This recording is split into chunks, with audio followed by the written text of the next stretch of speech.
Hello, everyone. Welcome again to our next episode of It's Gonna Be Okay. I have a wonderful comedian, Samantha Jane, with me.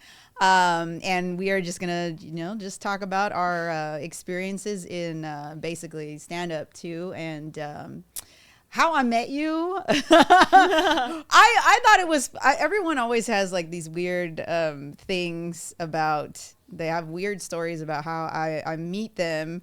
And then sometimes it's not great, because it's like, I don't normally remember people the first time I meet them, mostly because of my own mental health. So I'm like, same. Honestly, yeah. I'm like, oh no, wait, do I remember? I felt like I was on a pop quiz. Yeah, no, I remember when you came up to me, you're like, yeah, I met you before. And then I was like, did I hallucinate this? I was like, what? But yes. So clearly you know from, we both do stand-up. Samantha Jane is a great female stand-up comedian. Not just saying she's female, but great comedian, plays the guitar. I'm amazed you didn't bring it. I was kind of like, oh, I didn't know. I no, it's cool. No. I don't put it in the car if I don't need to, because then I have to like babysit it. I don't want to leave it in the car, and then you got to carry it with you, and you kind of got to like be aware of your gear at all times. Yeah. All right. So the audience does basically, nobody knows who we are. I mean, they know kind of who I am a little bit. I bet I got at least 2 internet stalkers. Yeah, you got it. I know. I think that's funny. Fans. I like how, a stalker will follow you online, but then when they see you in person, then they ask you, oh, hey, you want to go out to dinner? What do you want to eat? And it's like, bitch, you're my stalker. You should know what I want. Yeah, like, are you not you're a lazy stalker. You're a lazy stalker, right? So you're only following like where I am, but not like what I care about. Yeah, exactly. Exactly. Yeah. So okay, so let's, to all of our lazy stalkers, Samantha, how do you want to introduce yourself? Tell them about your story, basically. How do I introduce myself to them? Yeah, to them. I'm a mystery you will never know. Don't try. Okay, I am a Scorpio, so there's that. I like that. I like that you're a Scorpio. I'm a Cancer, so we both. I'm Cancer rising. Oh no. Oh, I have too many feelings. My therapist knows all about it. That's also why I have to write songs, because it's like too much, overflowing. Too much. Yeah. Yes. Yeah. I used to do poetry. I was a poetry kid. I still do poetry sometimes. I do a show at Glendale Room occasionally. Dazed and Confused with my friend Fernando. I think I've heard of that before. Yeah, it's a good one. But then I found out, like, if you do poems but with a guitar, you're cooler. Like, it's less nerdy. So I do that. So, I know, clearly we know we spoke. I send this list to everyone that I have on my podcast. This is about mental health. And I like the fact that you are just unabashed about how you express, your emotions on stage. You sing about Florida men and your mom, and you sing about the traumas that you've gone through in life, but it's also in a very kind of comedic and jokingly way that I felt was interesting. But the thing about like doing stand-up, obviously we get like a catharsis from it, Yeah. And I just want to know, like, basically what prompted you, if you did, like, what is your background? Like, what prompted you, if you ever got therapy, and what was some of the things that you, I'm not saying that's a prerequisite to be on this show. Is like, I mean, I'm in therapy right now. It's okay. I always say that when people, like, if I post something very sad or whatever, people worried, I'm like, I'm in therapy. It's okay. Like, we're working on it. We're dealing with it, but it doesn't mean that just like, no, I'm good now. Yeah. I'm cured. Yeah. Everything's better. Yeah. Like, the entire upbringing I had and everything that's hardwired in there isn't going to, like, just click. Right. And I also feel like we have a weird way of looking at healing in this country, at least, but in general, where I feel like we tend to think of healing as if it had never happened. And that's not actually how we heal, right? Like people have scars.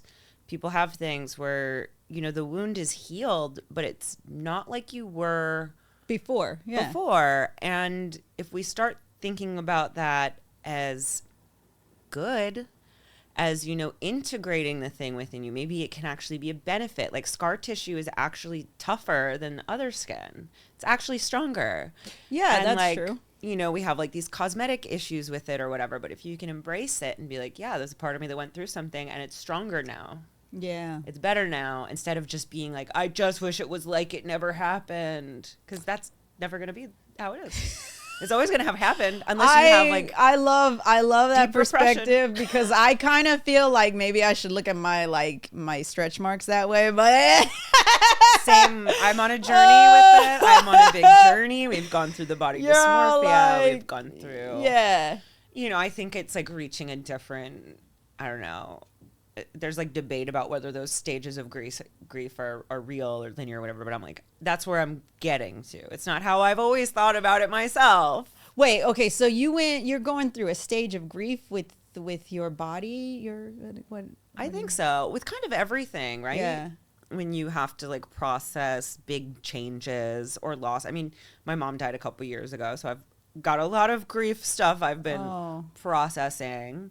And to sort of circle back to like, why do I do art? Like, she was an artist. She's a painter. Oh, okay. And had so much mental health issues and addiction stuff. Like all the jokes I do about doing coke with my mom, all true. Nothing is made up. Wow. Okay. Nothing is made up. And actually, like, it's not even like heightened either. Like the entire story is true verbatim. And it actually gets weirder in real life, but that's when people start getting concerned and don't laugh. Yeah, you're like, just I did grow up in Florida, and it is. You're just like, can you still call CPS at 30? You're like, oh my god, yeah. When I did that show, I'm like, I just remembered that someone called CPS on my dad. Like, that's true. Wow. I just didn't think about it because at the time he was the normal parent. It was intense, and I'm an only child, so shit was intense. But like, my dad played music, and my mom was a painter, and we're Jewish. You're an integration of both. Then. So yeah, arts was the one place where it was safe to have feelings. You know what I mean? Yes, I do. And the rest of life, it was like, stop fucking crying, stop this and that, suck it up, whatever. Your feelings were like an attack on somebody, and had to be like hyper vigilant about like monitoring how I behaved, or, you know, not wanting to make anyone else feel weird. But you were always allowed to have all the feelings when you were making art. So it's always been a safe space for me. Yeah. Like, I have to make art or I go crazy. Like, it no, that's very true. That is exactly why I kept doing this instead of, because I went on, clearly my glasses say that, you know, I went to school. I mean, no lie. I have needed glasses since high school. I went through a period when I lived in New York and I wasn't driving where I just like didn't wear them. Yeah. Because you get away with that, not wearing them. Yeah, I wasn't driving or anything. And then when I started wearing glasses again, two things happened where people were so much nicer to me. Really? One was I realized, like, when I didn't have them, I was always doing this to people and like not waving to people I knew because I wasn't trying. I was just doing this, and I looked like really judgy. You're just like, which I didn't realize. Like, people are like, does she hate me? And I was just like, I don't know if I know you. Like, but the other thing was, someone said to me, because I guess, and you know, I come from like body dysmorphia, crazy land, but like, I guess I'm pretty now. And what? That's people tell me. But when I started wearing glasses, and a guy said this to me, he's like, oh, it makes it seem like maybe you weren't always perfect, or people might have made fun of you or something. And I'm like, well, people made fun of me because I was a fat kid. You just can't see that on my face. So like, you don't know someone's history, but like, I guess the glasses made me feel more like I had a weakness or something. Oh, that's interesting. I have not encountered that. I've only encountered people being like more assholes to me because I wear glasses. Really? Yeah. It's now really we're in weird, like a different era, because this was before that weird period of time when people started wearing glasses for fashion. Oh, okay. Yeah, and then that's mostly what they think. They're like, "Can I see your glasses?" And then they take them, and I'm like, all of a sudden I get that too, and then I'm like, oh, you really can't see. Exactly. And then I'm like this. I'm like, no, I also wouldn't wear a fake leg for fashion. Like, exactly. It's like, why would I spend so much money on a handicap? I'm just trying to make it fashionable so I don't look like I'm fucked up, you know?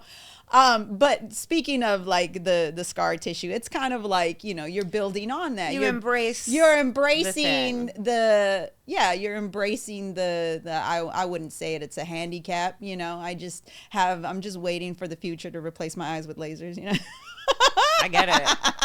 I mean, or, you know, being just a difference, the thing that might make you different. Right, exactly. Instead of feeling shamed about it, I'm going to put glitter on it. Yeah, you know? Yeah. And I think it's interesting that you will, I mean, yeah, embracing the difference. And sometimes when you do that, you're still going to run into like fucking morons that are going to be like, fuck that bitch, you know, like, yeah. But it's always realizing like you're never going to make everyone happy or comfortable. Like, why do I have to make someone feel comfortable about me taking up space, you know?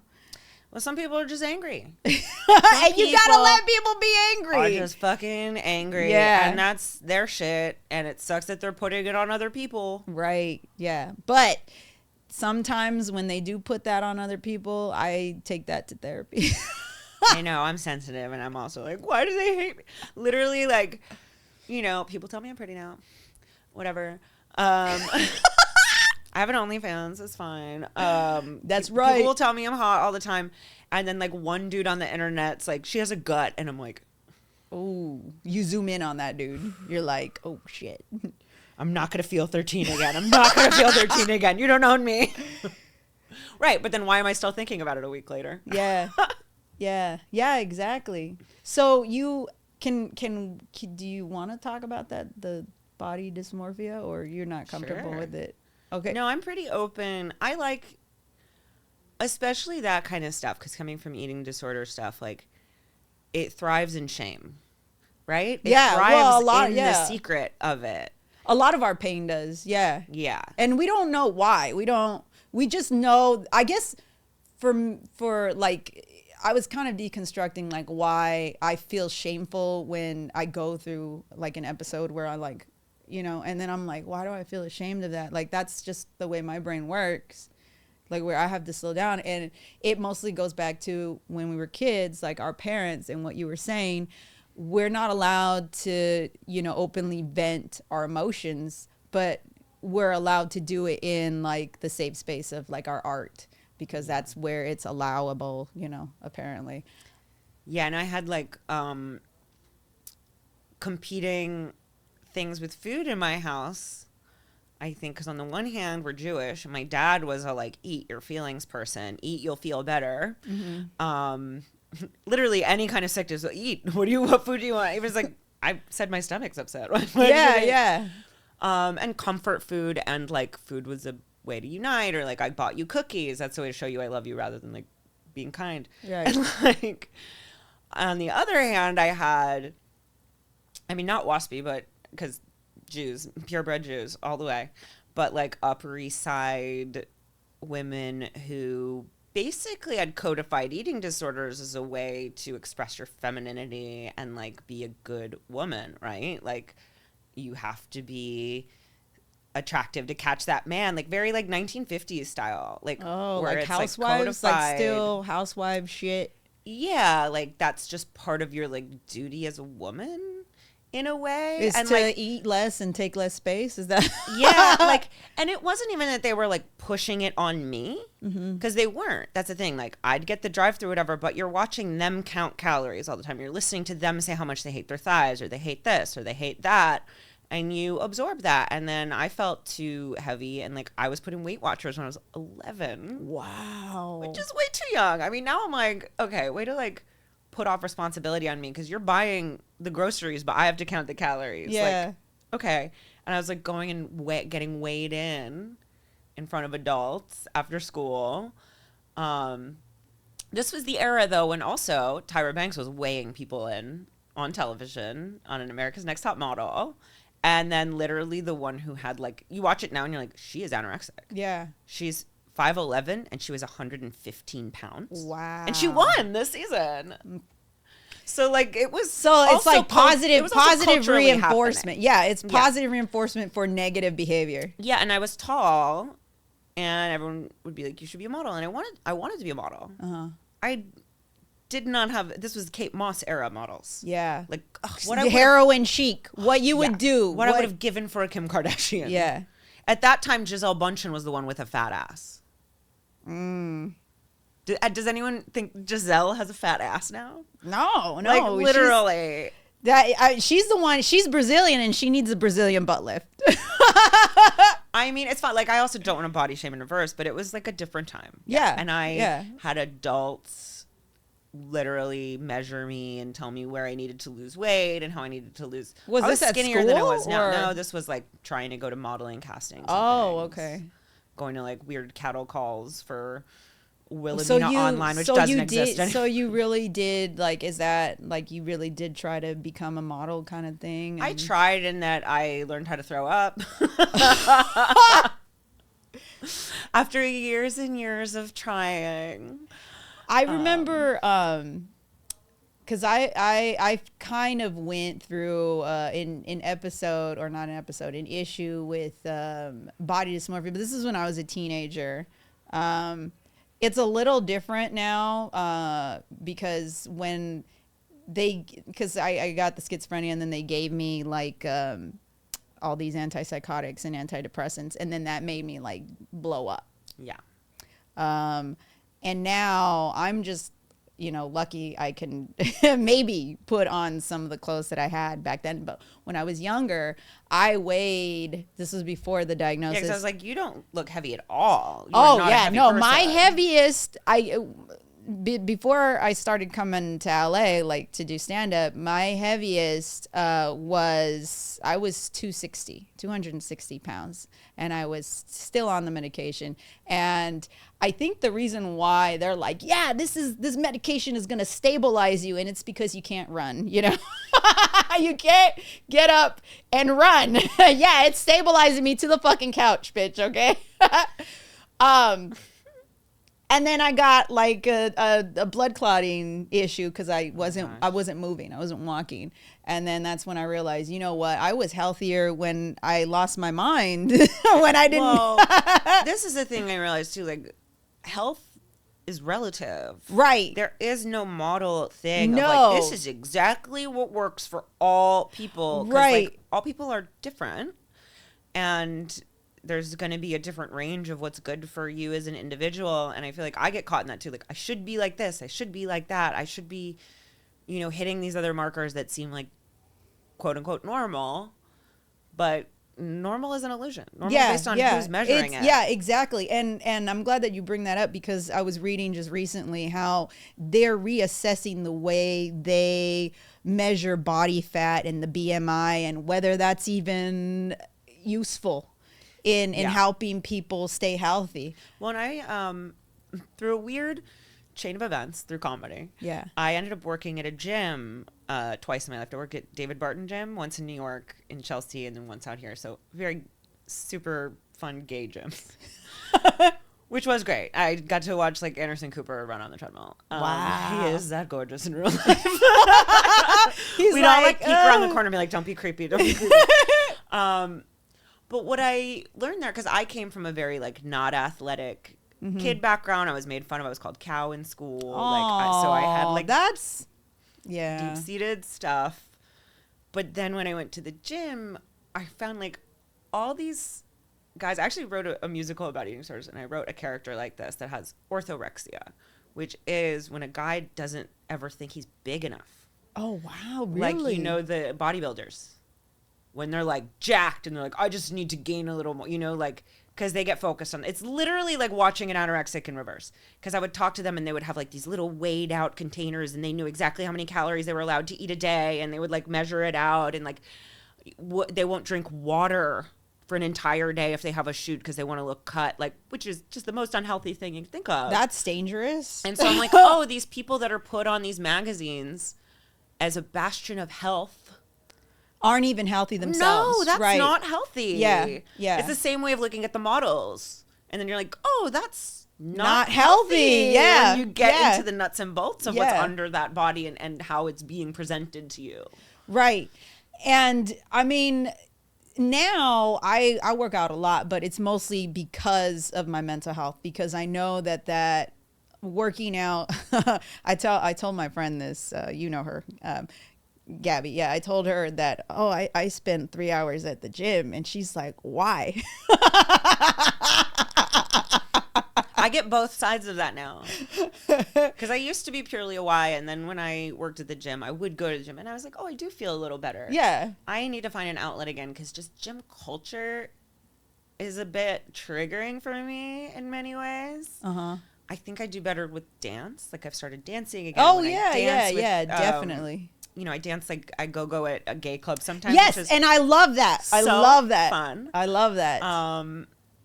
But because I do better in that, I'm not like focused on like what I'm lifting or my body or whatever. I'm like feeling the music. It's expressive and all of that. It's not as structured. It's more like you have your own ability to just flow with it. Yeah.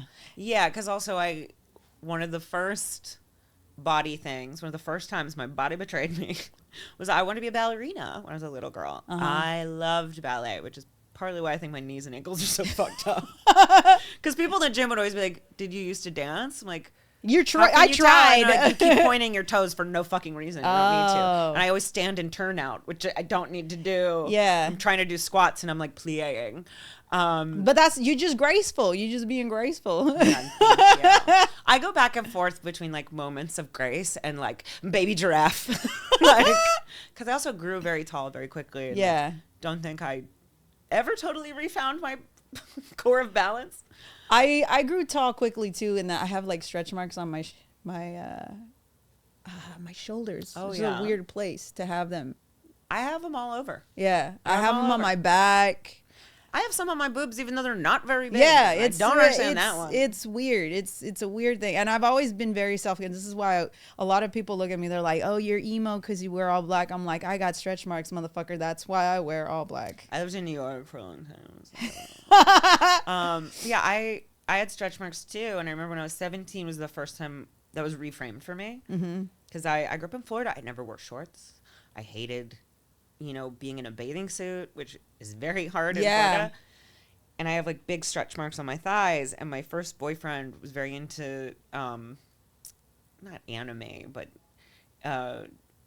comics. He liked this comic book thing called Heavy Metal, which features like all these like very like Amazonian busty women. Busty but strong. Okay. Like fighters. Yeah. They're not like Pam Anderson shit. Like they have like thick thighs and shit. They got thick thighs, they're saving lives. They got swords, and he was like, I love your stretch marks. They make you look like kind of like a tiger warrior woman. I was like, okay, I never would have thought of it like that. But like, they're like my stripes. Like it's like a cool thing maybe. Right. So that was like more affirming for you, like in terms of body positivity at the time. I had never had that reflected at me. Oh. He was also the first guy to tell me I was beautiful without makeup on.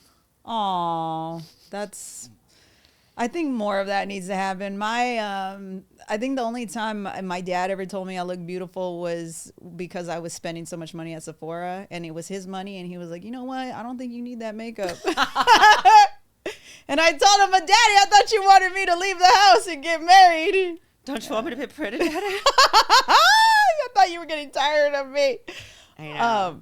And like, my mom would never have commented or cared, but I saw her put on eyeliner every day. You just sort of pick up. My grandmother would never leave the house without her lipstick. Mm-hmm.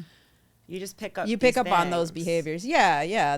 My mom, that's the reason why I would even wear like red lipstick. It's not a dominance thing. I've had somebody come on to me like, oh, you're so confident because you wear red lipstick. And I'm like, to me, I'm just like, you're confident you're not going to get it all over your face. Yeah. That's why I don't wear red lipstick. Because I look 2 hours later and I'm like, what did I eat? What did I do? Like, I smoke. I'm like, it gets everywhere. Yeah, you get clown face at some point. Yeah. No, I wore it because my mom, that was the only color my mom wore, and I was like, that's the way a woman should look, Right. And my mom always had black eyeliner. Yeah. See, so we learn. We're not learning. I think the things that like society will feed us, you know, they'll tell us, oh, this is the way a woman should look. And we're like, but that's not the woman that I grew up with, as, you know, our visualization of it, you know? And I mean, especially because the 90s too, like I was always so crushed that I had these small boobs. I mean, they're like a BC. They're not even that small. But, you know, it was like Pam Anderson and my mom was a double D. Dang. And I felt cheated. Like, where's mine? You're like, I got dad's tits. Well, yeah, his sister was fucking stacked too. So Jeez. I'm like, where's this coming from? Why? Yeah, Why not me? You're like, I'm not a lactating Why bitch. do I got this fat ass that is not in fashion yet? Like, yeah. Well, it was just preparing you for the future. That's what the universe was. My body type apparently is like very in, but my brain has to catch up to that sometimes. Oh yeah. You know? Well, I mean, we need to start now. Yeah. I like didn't wear pants for years because it was too crushing to realize what size I was. Jeez. Because I have a small waist, but like big old hips. Yeah. That's the reason why I don't wear denim mostly, because I don't like the way it hugs on my thighs. I don't like that feeling. It's weird to me. Yeah, or it'll always like not fit my waist, but then be too tight somewhere. It's like it's never complimentary. Yeah, it's the worst. No, I don't like that feeling. But did you ever go get help for the eating disorder? I had a friend in New York who I didn't go to meetings with her, but she went to meetings.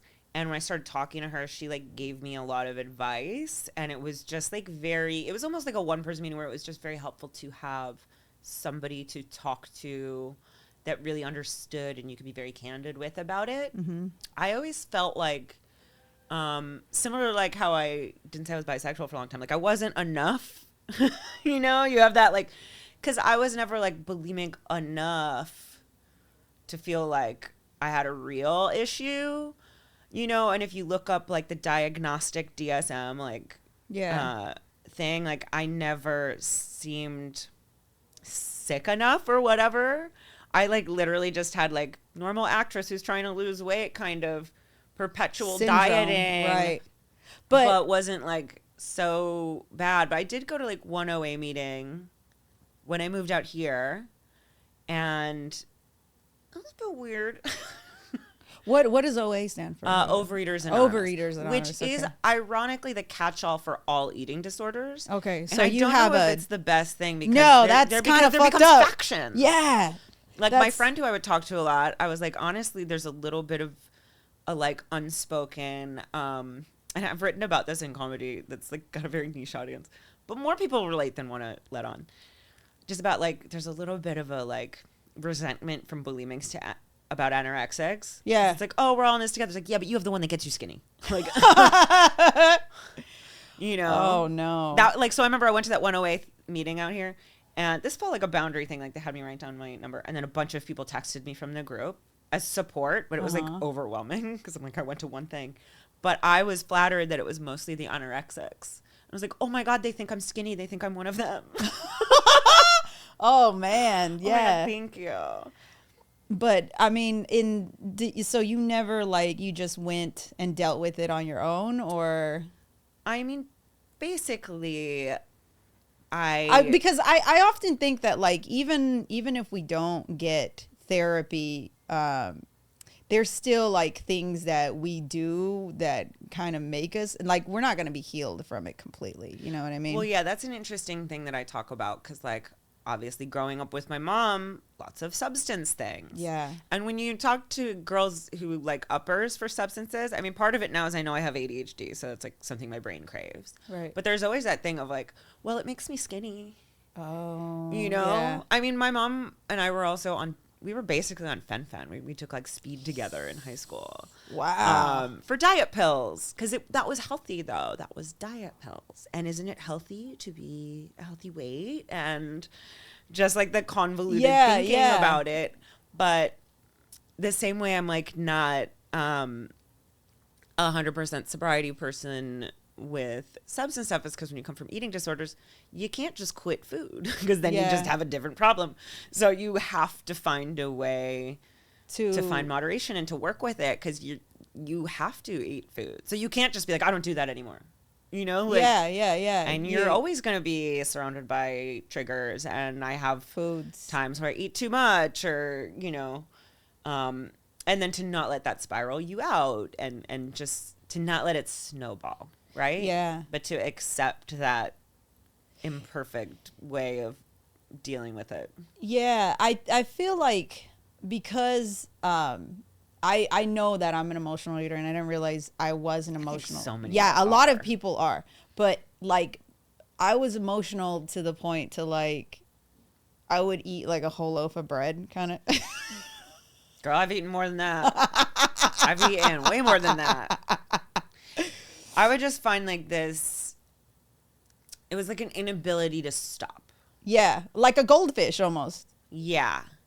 Just like one more snack, and then I'd be like, oh my God, I would eat to be painfully full. Yeah. Like painfully. Yeah. And I think there's something to that, because then it also like takes over your body and your brain to the point where you can't think about probably whatever it was that was bothering you otherwise. Oh. It's like, I think, I mean, this is all like personal theory stuff, you know. This is like just thinking about it and processing it for so many years. Like, don't quote me, I'm not a doctor. But I feel like there's forms of it that are like cutting, right? It's like the similar mechanism. Yeah. Like, I do this other thing to take control, to make you feel something. To make you feel something that's not the other thing. Yeah. Because physical pain is easier to deal with than emotional pain sometimes. Right. And like throwing up, like, it's weird to say, you get a weird high from it. Really? In a way. It's like a numbness in a way. I actually believe that. I think I would feel it in my body. Yeah. I think, well, obviously you would probably get a weird high from it, and I'm thinking in the form of like your body is creating like neurotransmitters to deal with the pain. Probably. Yeah, it's probably. So you're getting that high from your natural pain receptors. Yeah, and your body's like, I mean, normally if I threw up, it's because I would have sweets, which I have ruined myself. Like, I have like a Pavlovian reaction now to ice cream, because that was like my go-to. Yeah. Because, hot tip, it's not a hot tip, don't do this, but it tastes almost the same when you throw it up. It's just like, it's melted ice cream. God. Cold tip, I guess, but don't do that. I actually wrote about it. I wrote a musical about eating disorders in there too. It's like in a song I wrote. A song called Dear John, which is a love song to the toilet. It's my best friend. But so now I can't even eat ice cream. Like, my body's like, I know what to do. And in times where I don't even want to, I get nauseous. I get sick. And I'm like, wow, all the things I could have trained my body to do. How wild. Is to get sick from eating ice cream. But, so I probably had like some of the like, chemicals from sugar too, because sugar is a drug. Yeah, we sugar. All know that, right? Sugar will probably, I don't know. Sugar's cocaine that makes you fat. Yeah, it is cocaine that makes you fat. I didn't know that. Yeah, except you're not sniffing it; you're injecting. It's the glucose. It is definitely. Yeah. And the reason why and I looked this up because I had to figure it out for myself, because like like when you're breaking down food, basically sugars are the things that you break down first to like help, you know, sustain nourishment or whatever, you know, when and it's like in the form of like adenosine triphosphate. So that's just the chemical name. That's just in the Krebs cycle. The Krebs cycle. What did you do? My God, smarties. I'm like, should I write that down as adrenochrome phosphate? Like the thing I should be. No, okay, because getting like no, I mean, because like when you study, you know, chemistry and like I did, and you learn these things, and then you all of a sudden when you're going through life, you're like, oh, I knew what that was, you know, like, and you start putting things together. Clearly I didn't make it to medical school. I dropped out. But I'll start putting things together, like some of the information that I learned from school, and then I'm like, oh, that's what they were trying to teach me, you know. I mean, I get that now. I don't know if you heard my song I wrote called Dick Trap. But it's about how, like, I didn't even like this guy, but then we slept together, and I'm like, I don't know, maybe he'd make a good dad one day. Like, I'm just gonna start fantasizing about having holidays. And I realized it's like, oh, I got oxytocin. I got like all these chemicals. Yeah, you did. I literally, his dick made me attached to him when I didn't like but, the rest of him.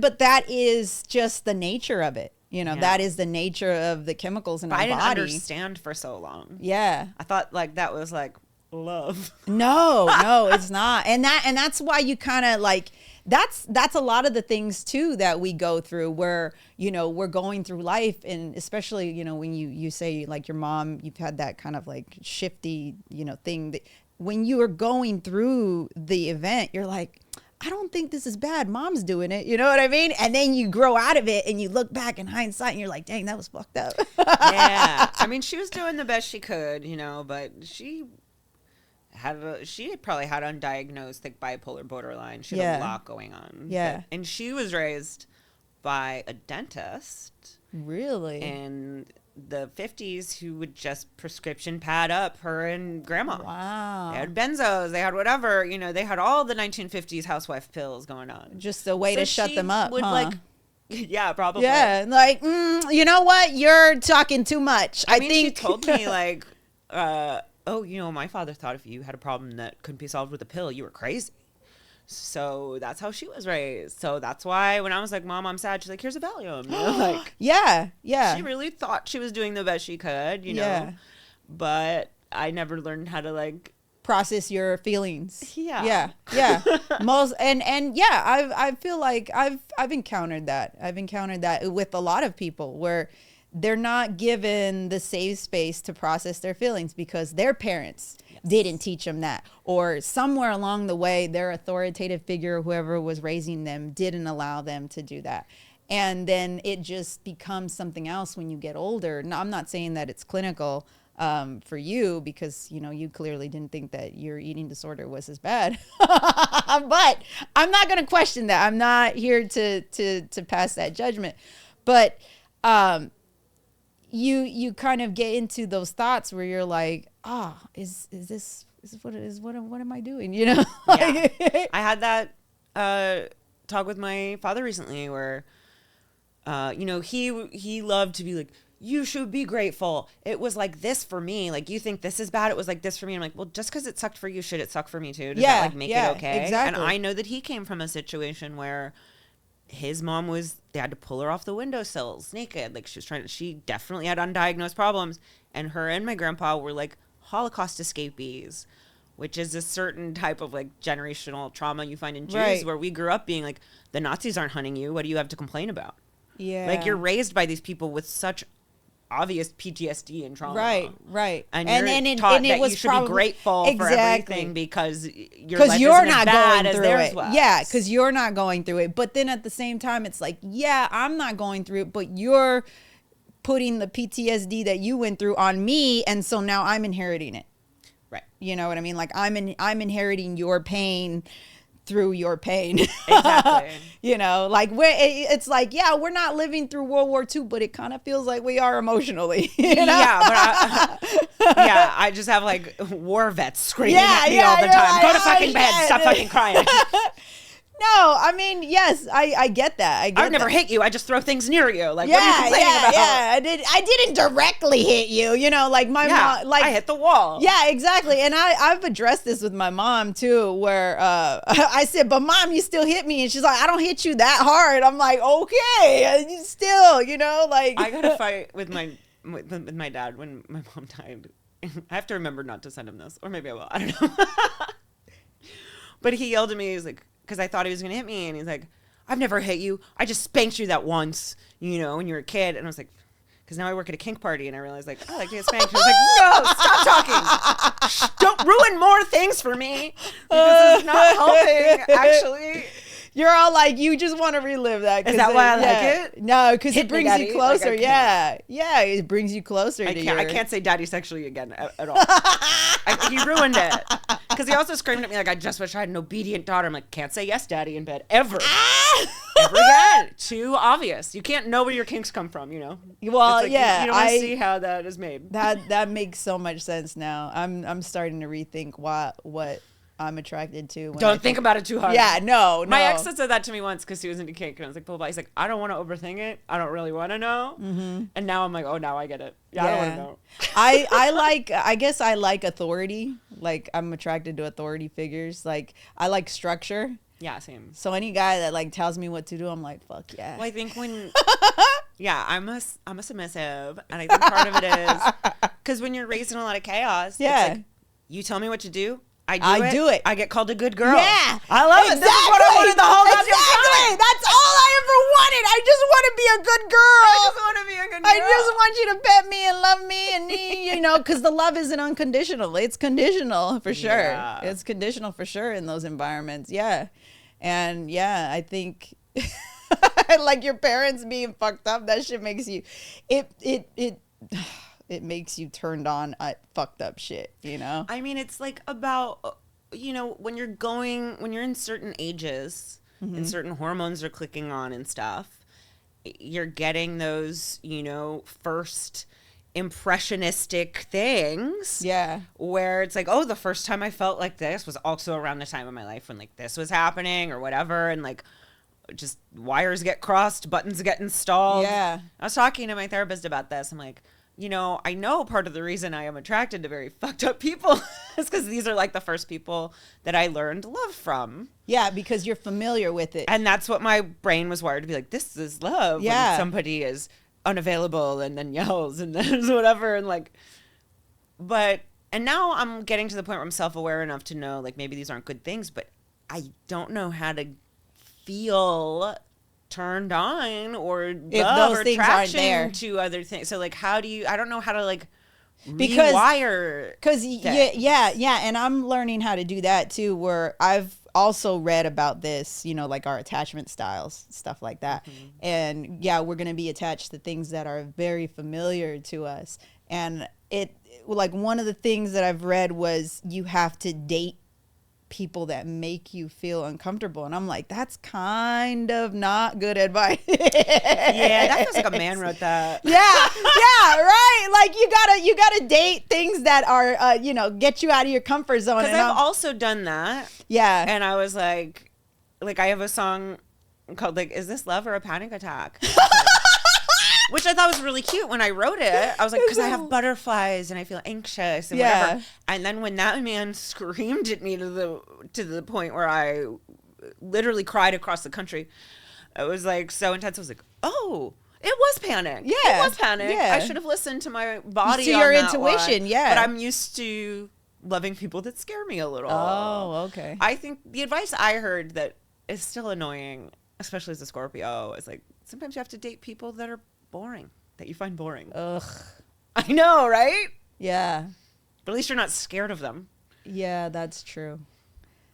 But I don't know. Maybe that's where kink comes in. Can I be scared in a way where there's consent and boundaries? Yeah, well, I mean, dating people that are boring. I've not explored that. I can't. No, I get, part of me gets grossed out by it, you know, where I'm like, I don't know. This guy is too attentive. I don't like it. What are you doing, dude? Are you, you know what I mean? And it's, I don't know. That's a whole different thing. I mean, I also realized I'm like so used to love bombing that now a normal person feels like they're not interested. Yeah, right. So they're I'm also trying to realize and that. And it's like you're used to that accelerated rate of like, you're like, if he doesn't show interest in me now. Yeah. Like, why hasn't he like called me every day? And like, why hasn't he texted me? What's going on? He must not give a shit. No, and then I exactly. lose interest. Yeah. You lose interest quick. Yeah. I will do that too. That's probably we're over here like, these are red flags in us. Yeah. red flag. Well, look, we all got them. Yeah. Right? Yeah. We're all a pastiche of flags. If somebody has like no flags, they either like have lived in a bubble their entire fucking life and don't have any personality because nothing's ever happened to them. Yeah. which is now a red flag. Yeah, or exactly. They're lying. Yeah. And they're a And sociopath putting on a really good face. A narcissist, basically. Yeah. Yeah, because I found a lot of people that present as like super so perfect, and it's because perfect is not it's normal. because they're mirroring you. And I've noticed this. I tend to attract people because I'm a helpful person. I tend to attract people that mirror my behavior, and I'm like, I don't know. Yeah. Yeah, I'll get guys who like seem nicer in the beginning. Yeah, and then you like 3 months in, then you're like, oh, there he is. Yeah. Well, like, I got this recently too, with like 2 guys sort of said not the same thing, but in a similar vein, that like, you know, because I'm like tough, I have a hard shell, right? Yeah. As the soft centers need to. I was raised in New York. I'm a Scorpio, so you know I come off as like tough, and I'm strong, but I have a very soft center. I'm very compassionate and very empathetic. Yeah, but you got to get through that tough layer to get right. to that. And so they get to where they get to know me a little, and this one guy literally was like, "I thought you'd be meaner." Like he didn't like that when he found out that I was nice. Because I think he was like, because he was an asshole, and I think it made him start to feel worse about it. Like he thought we were both assholes. Yeah. You know? And I thought he was a good person under that shell, too. Oh, so it was but like under reversed. that shell was just a lot of meth, apparently. Yeah, no. So it was a veil then that you were like, oh, so he's like me, right? Where he just has the facade of being a tough person, but he's actually soft like me. Well, and they like kind of present that too. Yeah. Like those guys that are like, I'm helpful. I'm going to help you with this. I'm going to help you with that. And then all of a sudden you're like, wait, actually, don't do that. That was a lie. Yeah. Yeah. You because, were manipulating me. Yeah. Yeah. And I start seeing that too. Yeah. Like another guy I dated who like presented as really wholesome, very like vulnerable person. And he said all this stuff like, oh, you know, I don't date a lot of girls in this scene or whatever. And then you go to a show and it's like, you start talking to people. It's like, oh, you've fucked half the women here. Yeah. Actually. Oh my God. Actually. Really? Who are you? Who are you really? Wow. I have not encountered when that. you're not like lying about who you are. Maybe, you know, sometimes it's, and this is really good liars. Why you can't tell is because they're not just like lying to you. Like they're lying to themselves. They believe the lie. Yeah. Because that's what they're telling themselves every night. No, I'm just a good guy and I'm just this and that. And they're not objectively looking at their pattern of behavior. Yeah.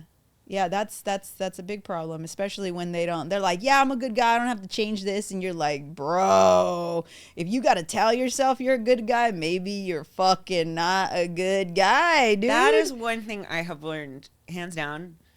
That's a red flag. Yeah. Never talk about what a good guy they are. Yeah, you got it. They already know their actions say it. Yeah. Action, and then I said this to my dad, and I will say I have recently like had a lot of really great conversations with my dad. I think he has worked on himself a lot. He is in a much calmer, better place, and I do love him, and he's a good person. Mm-hmm. He had a lot of anger issues and shit to deal with.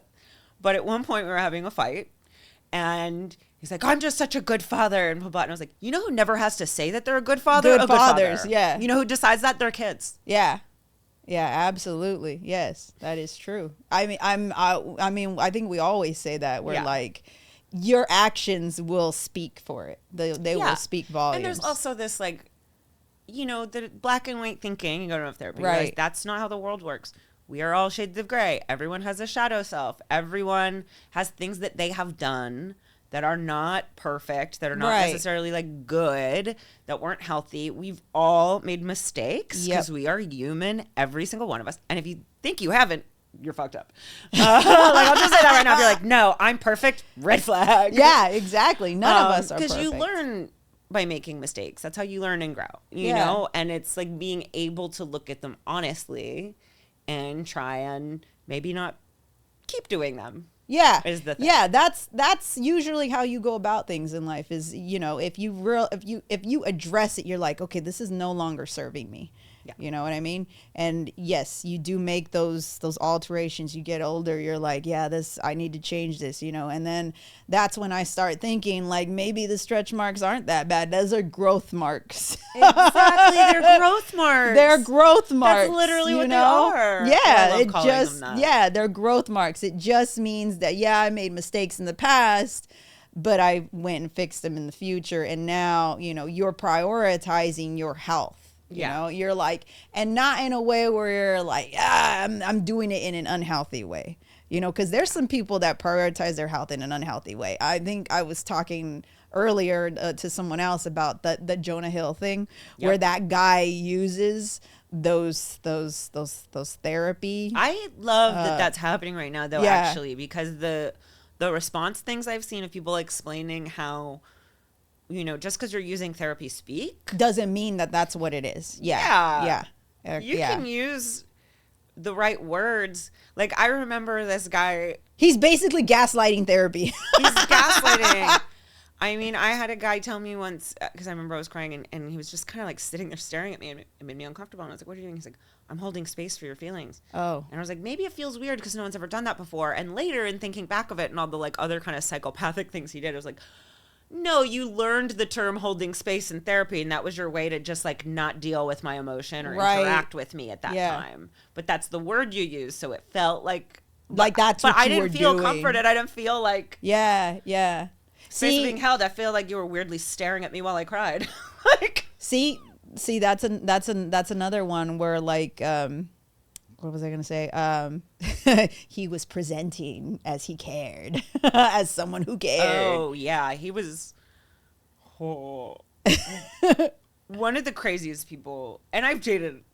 Okay, now now let me just premise this. Crazy is different than mental illness, right? You're right. Yes, You're right. Yeah. So crazy is that's different. aside from like, to me, I put that in when it starts to become like dangerous and delusional and not like I'm not trying to be derogatory in that. Yeah, maybe I should have a different word for that though. Yeah. Because I noticed that like I'm not. This isn't a critique on you, but like I'll get people that'll say the word crazy, and I understand where it's coming from, where like they use it in a way like, oh, that was beyond my scope of thinking. You know what I mean? And then I'm like, yeah, but that's different though. You know, that's just you saying. I feel like crazy is a spectrum. Right. So I'm sure some people I'm crazy. Sometimes I'm crazy. Well, it's just more like unfamiliar. So you're saying it in a way where like this guy, his behavior was becoming incredibly wild. Yeah, it was incredibly different. It was extreme. It was extremely different from what you knew of him before. Basically, so that's extreme. Yeah, it was extremely different from the way he did come off. It was unusual for him from what you knew, is what you mean, right? I mean, for him specifically, I think he might be a sociopath. Oh, okay. So maybe that was his baseline. Maybe that was his real behavior, and then like the other stuff. What he had presented. Yeah, his behavior. He wanted to present as, you know, like beautiful, and I don't know whatever it is that I sort of know from comedy. Red flag, I know. No, not at all. We had never even been friendly, and it was like shortly after my mom died. Another red flag. I was very vulnerable. Yeah. You know. And they're being like really nice to me, and I remember her saying like, "I never like knew you as a nice person. That's not like the persona you give off." It's like, "Oh yeah, I just don't want anyone to know." And, so at first I was like, "Oh, it's like that like that soft inner shell thing." Yeah. And now I'm like, "No, that was probably bullshit." Because nice absolutely. People don't care about not letting other people know that they're nice. Like that feels manipulative. Yeah, that's true. I don't know. It was a wild situation. Yeah, I usually joke around with people where, you know, someone said, "Oh, but you're a nice person." And I said, "Don't tell anybody that. I don't want anybody to know. I don't want them to catch wind of that, because then they're going to want to hang out with me, and then I have to hang out with them. And then now I don't want any more friends." Snowballs, you know. just I would like to keep my friends, you know, small, my group. Yeah. Usually in my head. I'm nice, but I'm still intimidating is a word I get a lot. Oh no, that's a projection. When someone says you're intimidating, that just means that they're not. It's more like their ego, like they're protecting it. Well, I used to think that, and I used to get more insulted, and now I'm like, yeah, why am I intimidating? Because you think I'm better than you? Then maybe I am. I don't know. Yeah, like, yeah, why do I just have to take it? Just take it. I mean, I'm from New York. I'm not gonna take bullshit. Yeah, yeah. And that's maybe they should be intimidated. Yeah, for real. Yeah. I used to take it more personally and get offended and be like, why? Oh, no. Yeah, I know. I had recently had a friend of mine say that I need to be friendlier. I was like, bro, we're already friends. Like, why? How much friendlier do you want to get? Like, I don't understand what you're saying. You know what I mean? That also feels like, because I think part of the reason I used to care more about, being intimidating, because I'm a woman. Fuck that shit. Right? Yeah. And we're supposed to be all smiles and nice. How are you? No, how are you? Don't even think about me and my feelings are not important. How are you? Yeah. Oh God, I'm not allowed to have a mood. Yeah. I don't want to be a bitch. Exactly, because we all have to be on Valium, right? Basically. Hi, mama. Hi, grandma. Yeah, we all have to be all doped up and shit. We're not allowed to have feelings because Lord knows our feelings are unmanageable. Oh, and if we do, then it's probably PMS. Yes, exactly. And if it's PMS, then it's not. Must be your hormones. Yeah, it's not like men have hormones or anything. I know, right? It's not like you guys don't. It's not like testosterone literally makes you angry. Yeah, it's not like you guys aren't going around punching holes in walls and shit. Yeah, exactly. Projection. No. Yeah. No, I think that's interesting though.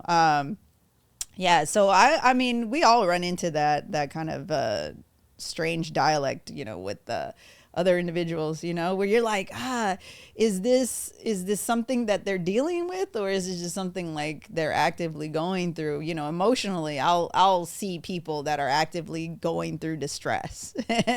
Yeah. I mean, I've gone through, when my mom died, hard grief.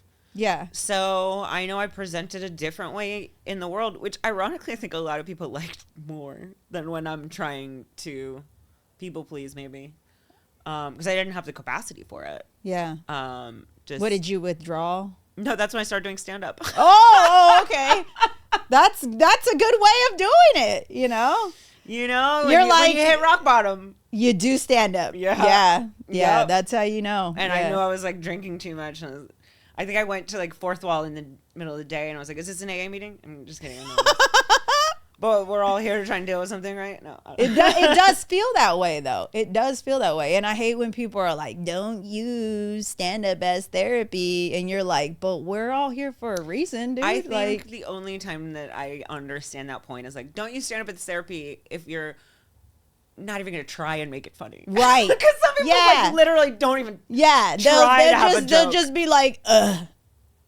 And I get it. And I do like hold love in my heart for those people. But it is like, how long is this open mic? Like, how many sessions do I have? You're like, I'm glad I only paid for the 5-minute slot. I think I'm going to take off, Yeah, I had to pay to be your therapist, right? What's happening? Yeah, exactly. No, that's funny. Yeah, so I've always had a kinship with you. I felt like, even though like when I first met you, I was like, I don't remember. Same though. You were literally like, we're going to talk about the first time I met. And I was like, I don't know if I remember. Because the thing I really remember is running into you at the improv mic and being like, hey, can I sit here? And like, sat people. Yeah. And I knew I had met you. I don't remember details. I was probably drunk. Yeah.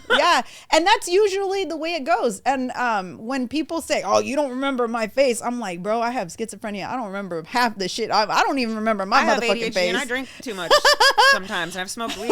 This is how my professionally since I was 15. It's like, and I have a lot of trauma and shit. I don't remember half of my life. How am I supposed to remember you? Exactly. Like, don't take it personally. I don't remember entire years of my childhood.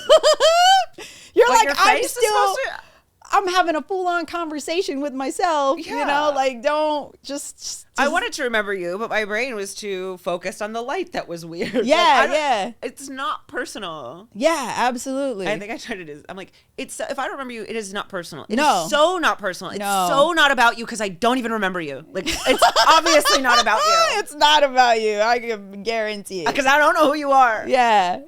But I'm glad that, we got to know each other a little bit more and, kind of, I don't like, I like to say it, but I don't like to say it. We trauma bonded a bit, over eating disorders. I guess. Love it. Yeah. And I got that. We didn't even get into the depression. No, we didn't. And I wish we could have because, we could have touched on a lot of stuff with depression. Oh my God, we could touch a lot of things.